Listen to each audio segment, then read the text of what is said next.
And he agreed to do it. The problem was that in 76, when we made the film, those sets were no longer, in other words, you had to build every set. There were no, I was very naive. I thought some of these things were existing. For even the railroad, getting off the train sequences on the railroad station, I thought that would exist on the MGM lot, the beginning of the bandwagon. I'll go my way by myself, right? Well, we went there. It's a complete disaster. It was all torn away and ripped away, and I think they even use it in That's Entertainment. They do. They rip the show. Yeah, they show it. That's what it was. So we couldn't use it. So we had to actually go to an actual station and build some things around it. But the idea had to be that it had to be New York, shot completely in Los Angeles. Because when I was a kid and we saw films that took place in New York, especially musicals and gangster films, not necessarily Public Enemy, but I mean pictures like Side Street with Side Street was shot a lot in New York. Actually, but, it was, yeah. Yeah, different films by Raoul Walsh and MGM films. Sure. You'd see that the curb in the street was very high, yes. very high, and was very clean. And that's obviously not New York. And somehow the back lot, even though it was exterior light, didn't seem quite real because the extras were moving a certain way. Right. The people behind the background were sort of walking, kind of acting walking. They weren't really walking. Exactly. They were like acting that they were walking. And I said, this is There fascinating. were grid streets either, if you remember. No, There was always a curved street. Always a curved street, yeah. Right. And I wondered why. I said, well, this can't be New York. I mean, I was 7 years old, but I knew then it couldn't be New York. And I come out on 2nd Avenue and 6th Street and see the real city. And so I began to, once the film started really shooting in New York in the late 40s, early 50s, like Naked City, and even Kiss of Death and things like that. And eventually, as we say, to really hit home and on the waterfront for us, the Lower East Side. Once I saw that, I realized it was changing. And I wanted very much to recreate that love I had for those films and the warmth I felt towards them, because they were fooling us. They were fooling us. It was just an impression, So if you notice the extras too in New York, they're all acting walking. Right. Or they're all dancing. They really had to be a little specifically off. And they had to be not quite right, And of course, the car scene it was his car actually, the green car. I tried to get that color green. The way the old sedans used to be green, and we never quite got the green exactly right. It was kind of a forest green that I wanted. Painted it 4 times the car. But that scene is direct homage to the scene where Lana Turner becomes hysterical in Bad and the Beautiful. Yes. Minnelli. And Minnelli's films I love, and the thing about Bad and the Beautiful, that scene is actually much more elegant than Bad and the Beautiful. The camera actually moves and sways back and forth, and it's all in one shot, isn't it? That's all. Yes. No, and I saw that film. It was 1952. I was 10 years old. I'll never forget. I also never forget that film because I was so fascinated by the films they were making in the film. Right, of course. Yes. I wonder what those stories were. There's that Russian one. Or the doctor arriving in a sort of a Western kind of 1890 film. So something very strange and very beautiful. And I guess the trashy hysteria of the picture is what caught me too. I says, sometimes I like to be cheap.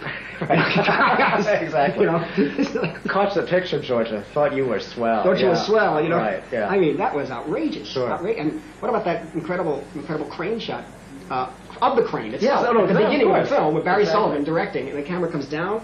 And I wondered what those machines were. I had no idea. Sure. And it just fascinated me, the Jonathan Shields character and all of that. But mainly, the New York had to do a lot with the musicals and. As I say, a homage to the old films. Then the idea was the films of the 70s. The films of the 70s would then be imprinted or superimposed over that. Almost a documentary of a marriage, let's say. A marriage between 2 creative people. And that was the most important. Would they work? I don't know. Because, you see, we didn't stop at sets. We went to costumes. All the shoulder pads were maybe 1/4 of an inch longer. Ties were maybe 1/4 of an inch bigger. Collars were bigger. And makeup on the men, too. Makeup on lips and everything to try to give that 3-strip Technicolor feeling. But I felt after while I was doing it, I realized that the old Hollywood that I loved was really gone. And I always say it's almost like it was like dressing up a corpse. It was like it had nothing, it had no more life in it that way, and we had to give it a new life. And I was crashing the 2 forms together. And I don't know how successful it is, but I did enjoy doing some of the sweeping camera moves and things like that. That was fun. I was thinking when you were just talking now about, the way you were sort of putting this level of improvisation on top of the sort of old Hollywood sort of confected style. In terms of directing the actors, was this a way that you were used to working with De Niro, for example, having done Mean Streets together and so forth? Was this a common part of your working relationship to Well, in improvise Mean based Streets, on? in fact, right now on the television, that scene, the most important improvisational scene is on now on the TV they have here that we did. It was Bob's idea to do this scene in the back room in Mean Streets, and he improvised on the last day of shooting, and it was mainly his idea, and I loved it because he really had the character down. He had the character down, and what he did, what he was able to do was in this was to really capture the quality of life for the Italian-American small-time hood in New York, on the Lower East Side. Maybe not Pleasant Avenue, 116th Street, the other enclaves of Italian-Americans, Right. but definitely the Lower East Side, and some guys we knew as we were growing up. And he was really able to do it. And I felt that anybody could just take this sequence and later on, 40 years from now, look at it and really see how we lived. Just that one little sequence. Yeah. You can see from the whole film, too. I mean, this film, Mean Streets, was obviously not The Godfather. It was the real day-to-day life of what we lived through, Of course, my friends and I. And so, from the basis of that improvisation, I then did Alice Doesn't Live Here Anymore, and I worked that way with Ellen Burstyn. And we were able to improvise from Robert Getchell's script, and it was quite good. With Getchell, in fact, he would help us. And then, The Taxi Driver, very little improvisation. Very little improvisation in Taxi Driver. But by the time we got to New York, we played off of that scene you just saw in Mean Streets. We went further. Every scene became like that. But unfortunately, we didn't have any place we were going. We didn't have a stopping point. And so everybody would improvise. I never forget, I would get involved in scenes where people would order food and drinks. And I would shoot ordering drinks for a day and a half, 2 days sometimes. There's a big scene in the club, the Neon Club, where they order drinks at Pink Lady. Right. All that. And I did other scenes where they're ordering sandwiches, which went on and on. And I thought that ordering food is important to the character. And you would see. But I mean, I just didn't have enough time between the singing and how long that took. Sure. I couldn't have time to people ordering food for. In fact, the first cut was 4 hours and 20 minutes. Yeah. That was probably the best version of it. You know. I was wondering, because you were talking about working with improvisation with actors and the fact you've done it with other actors as well. What is bad acting as far as you're concerned? I mean, in other words, there's a real collaboration between you and the actors, but what is the point when you think, no, they're being too self-indulgent as actors, or no, that this is not... I can never tell if they're being self-indulgent too much. I mean, I guess I could, but I guess what, for me, the hardest thing is to get one actor to talk to the other actor. Basically, for me, acting is just sit down the way we're talking. And now, as I'm talking to you, I don't normally talk to you this way because I know we're being photographed, Exactly. and I'm talking a little, lecturing almost to an audience out there. Right. But because I know we have to make a certain amount of points in 10 minutes of magazine time, and it's a little hard. But I find that if I just don't, my ear tells me that I could. A lot of the scenes in Mean Streets I didn't even look at. I was hiding behind bars and stuff. I could tell from the earphones if the scene was acting, if the acting was going well. I could tell by the tones in their voices.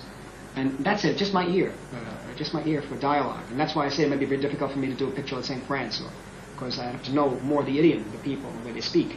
Italy, maybe not, but France. Well, that brings up a question I had Last Temptation of Christ. I mean, talking about an ear, but there you are, Last Temptation of Christ, doing a story. It's tricky. Well, exactly. With American actors, or mostly Very American, tricky. and you're dealing with biblical times. How does your ear come in on that? We just did.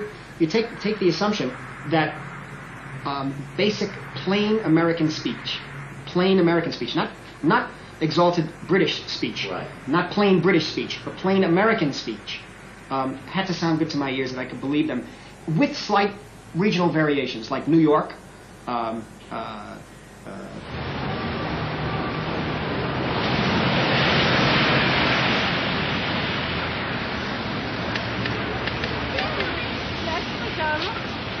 This McDonald's is so big.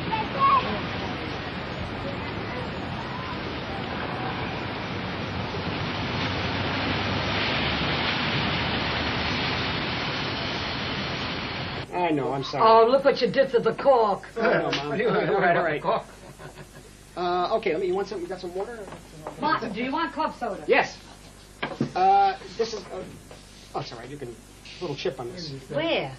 Oh, no, don't give it to... Oh, my God, it's broke. I didn't even notice that. I'll get you another one. Throw it out. The glass is broke. I never realized it. I don't drink no wine anyway. I'll have a little bit. Yeah, drink a little here. You sit here and drink. I'll give you some. Was the last time we did this was what? 14 years ago. 1974, right? Yeah. 74, yeah. Italian American. Charlie, open this to you. Yeah. If I'd known, I would have brought some wine. I've forgotten. But I got a lot of wine over here. We got to use it. Yeah, but this is California wine. It's not Italian. You want the Italian wine? No, it's okay. It's got one now. Now it's now we have. Unbelievable. Yeah. Jesus. Yeah, it's spoiled over there. Tell me, how did you get up the next morning? Oh my God. How did you? I want to know how you got up to go to work. I did it, but I collapsed at midday. You I went was away. very tired. I think before we got to the corner, you were out like a light. I was very tired. Yeah. That's all. That's all, Mike. At that birthday dinner.